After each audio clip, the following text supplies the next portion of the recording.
नमस्कार। आज आप दोस्तों से चलिए आज हम फिर से लाए हैं देश और दुनिया की तमाम छोटी बड़ी ब्रेकिंग न्यूज। तो खबरों को स्टार्ट करने से पहले एक छोटी सी रिक्वेस्ट है दोस्तों, अगर आप चैनल पर नए आए हैं तो चैनल को सब्सक्राइब कर ले और नोटिफिकेशन को भी ऑन कर ले और साथ में वीडियो को एक लाइक जरूर कर ले और वीडियो को अपने दोस्तों में ज़्यादा से ज़्यादा शेयर कीजिए। तो चलिए बढ़ते हैं खबरों की ओर। इसी बीच पर दोस्तों अगली खबर की ओर, तो कि देश भर में बढ़ती महंगाई और बेरोजगारी को लेकर राहुल गांधी ने एक बार फिर मोदी सरकार पर बोला बड़ा हमला। कहा महंगाई और बेरोजगारी बीजेपी द्वारा फैलाई गई नफरत का नतीजा। जी हां दोस्तों, आपको बता दें ये बड़ी खबर सामने निकलकर आई दोस्तों कि कांग्रेस के पूर्व अध्यक्ष राहुल गांधी ने एक बार फिर से केंद्र की मोदी सरकार पर हमला बोला है। जीएसटी के द्वारा बढ़ोतरी को लेकर राहुल गांधी ने केंद्र सरकार पर निशाना पर लिया है। उन्होंने एक बार फिर से इसी नवंबर के यह टैक्स कहकर संबोधित किया। इसके साथ ही कांग्रेस के सांसद देश में बेरोजगारी के मसले पर भी सरकार का गठन किया। कांग्रेस सांसद राहुल गांधी ने कहा है कि सरकार सिर्फ टैक्स को बढ़ाने में लगी और देश की नौकरी नहीं। उन्होंने आरोप लगाया कि केंद्र सरकार दुनिया की सबसे तेजी से बढ़ती हुई अर्थव्यवस्था की चपेट रही है। कांग्रेस के पूर्व अध्यक्ष राहुल गांधी ने देश में एमएसपी की गारंटी द्वारा इजाफे के कारण महंगी होने वाली वस्तुओं को एक लिस्ट ट्विटर पर साझा करते हुए टैक्स को गड़बड़ टैक्स बताया और रूप में संबोधित किया। राहुल गांधी ने लिखा है कि हाई टैक्स की हाई कोई नौकरियां नहीं, दुनिया की सबसे तेजी बढ़ती अर्थव्यवस्थाओं को एक से नष्ट किया जाए बीजेपी का मसला है। इसी बीच तो ये बड़ी अपडेट है दोस्तों कि देश भर में बढ़ती महंगाई को लेकर राहुल गांधी ने एक बार फिर से। इसी बीच पर दोस्तों अगली खबर की ओर, तो कि पीएफआई पर लगे प्रतिबंध को लेकर किसान नेता राकेश टिकैत ने बीजेपी पर साधा निशाना। जी हां दोस्तों, आपको बता दें ये बड़ी खबर सामने निकल कर आई दोस्तों की भारतीय किसान यूनियन बीकेयू के राष्ट्रीय प्रवक्ता राकेश टिकैत ने एक बार फिर से बीजेपी पर करारा हमला किया है। उन्होंने कहा कि बीजेपी चाहती है कि देश में सिर्फ एक ही पार्टी का राज हो। बीजेपी सभी आंदोलन पर बैन लगाकर विपक्ष को खत्म करने की कोशिश कर रही है। राकेश टिकैत ने मीडिया से बातचीत करते हुए उस समय जब श्रीवास्तव की जोर से इससे पहले भी ब्रांच में राकेश टिकैत ने पीएफआई पर लगे बैन पर भी प्रतिक्रिया दी थी और कहा था कि अभी और संगठनों पर भी बैन लग सकते हैं। तरीके से लगाया जाए तो यह गलत है। वहीं पर जब उनमें से राहुल गांधी भी भारत जोड़ो यात्रा को लेकर सवाल किया तो उनमें से राकेश टिकैत ने कहा कि इस यात्रा से पहले भी शुरू कर देना चाहिए।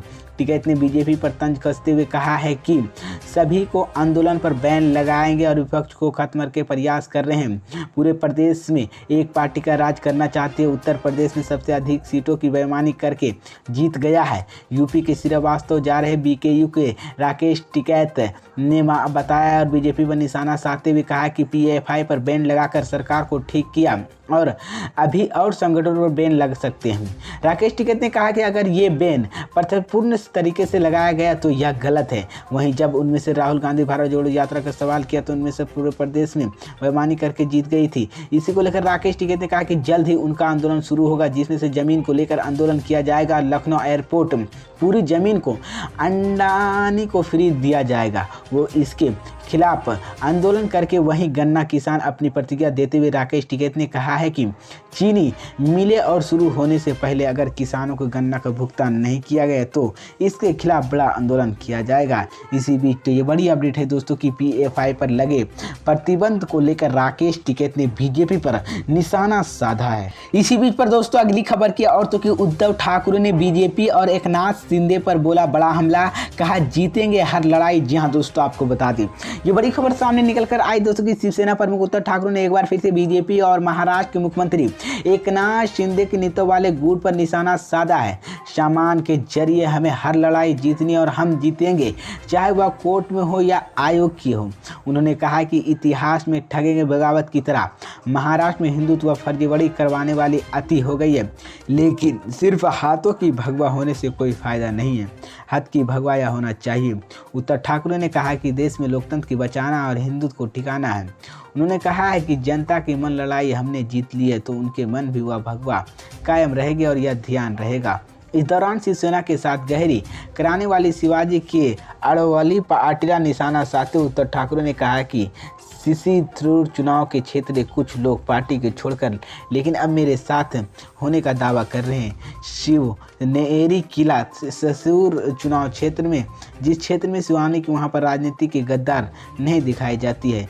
इस बीच वहीं और दूसरे उद्धव ठाकरे ने गुरुवार को पार्टी के कार्यकर्ताओं से कहा कि वो दशहरा रैली में अनुशासित तरीके से शरीफ हो। और 5 अक्टूबर को शिवाजी पार्क में शिवसेना की रैली में आयोजित हो रही है, जिसमें उत्तर ठाकुर को संबोधित करेंगे। गौरतलब की महाराष्ट्र की सियासी शिवसेना की दशहरा रैली की खास महत्व रहा था, जिसमें फिलहाल 2 फाड़ में बट चुके हैं और शिवसेना की 2 गुट 5 अक्टूबर को होने वाली दशहरा रैली में अपनी ताकत दिखाने के लिए राजनीति बनाने में जुट गए हैं। तो ये बड़ी अपडेट है दोस्तों कि उत्तर ठाकुर ने बीजेपी और एकनाथ शिंदे पर निशाना साधा और बड़ा हमला बोला। तो ये बड़ी अपडेट है दोस्तों। इसी बीच पर दोस्तों अगली खबर की और तो कि अब देश में बनेगा प्राइवेट जेल, सुप्रीम कोर्ट ने दिया सुझाव। जी हाँ दोस्तों, आपको बता दी ये बड़ी खबर सामने निकल कर आई दोस्तों कि सुप्रीम कोर्ट ने देश में जिले की स्थिति को लेकर चिंता जाहिर की है। सुप्रीम कोर्ट ने गुरुवार को 29 सितंबर को देश में जलीय दायनी स्थिति पर बात करते हुए बड़े कैंपरेट शामिल करते हुए प्राइवेट जिलों की निर्माण सुझाव दिया। अदालत ने कहा कि बड़े कैंपरेट गढ़ने के अपने सामाजिक अद्वास्तित्व तहत नतीजे जिले की निर्माण कर सकते हैं। वहीं सुप्रीम कोर्ट ने कहा कि विचाराधीन केंद्रों की संख्या चिंताजनक है, ऐसे में देश में प्राइवेट जेलों का निर्माण एक ही नई अधिकरण विकसित होगी। सुप्रीम कोर्ट ने जस्टिस एम जोब्स के और जस्टिस हकरेस के लिए पीठ पर जानकारी देते हुए बताया कि यूरोप में प्राइवेट जेल की अवधारणा और फिर से कैंपरों सामाजिक जिम्मेदारी भी है। अगर आप उन्हें पर्याप्त प्रश्न देते हैं तो आप जेल बनवा सकते हैं, क्योंकि आप नहीं चाहते कि इसके लिए सरकारी राशि खर्च। और पीठ ने कहा कि विचारधारी कैदियों की संख्या चिंताजनक है। सुप्रीम कोर्ट की पीठ ने कहा कि बड़े कैंपरों प्राइवेट जेलों के बनाए गए और आपको देंगे, साथ ही आयकर तहत कटौती का दावा करेंगे। एक ही नई अवधारणा सामने आएगी। अग्रामी जमानत को लेकर ग्रामीण जेल तक अदालत की ओर से टिप्पणी इस वक्त की गई, जबकि सामाजिक कार्यकर्ताओं के गरतल नवलखला और से पेश वरिष्ठ अधिकारियों के कपिल सिब्बल की जेलों से अधिकारी भीड़ की जाए। इसको लेकर मैं आपको बता, सुप्रीम कोर्ट ने पीस की यह भी कहा कि जेलों को लेकर स्टालिस सरकार की सबसे बड़ी प्राथमिक शीर्ष अदालत ने तलजरा जेल अधिकारी एगलत दी है। इस बीच तो ये बड़ी